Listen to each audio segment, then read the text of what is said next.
Hello. হ্যাঁ, বলো। না, আমি কোথাও যাইনি তো। আমি বাড়িতে শুয়ে আছি। জানো, আমার শরীরটা না খুব খারাপ। প্রচুর জ্বর হয়েছে। Oh my god. তুমি তো জানো আমি তোমাকে না দেখে থাকতেই পারি না।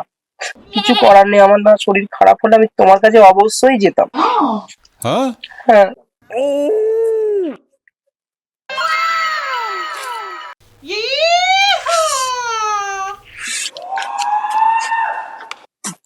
তুমি এখানে এখন কি ব্যাপার?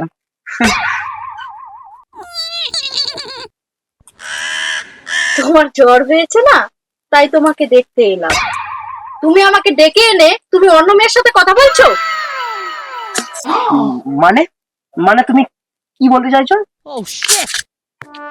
এটাই বলতে চাইছি যে, আচ্ছা, তুমি যে দুই নৌকায় পা দিয়ে চলো, তোমার প্যান্ট ছিঁড়ে যায় না? কই, না তো।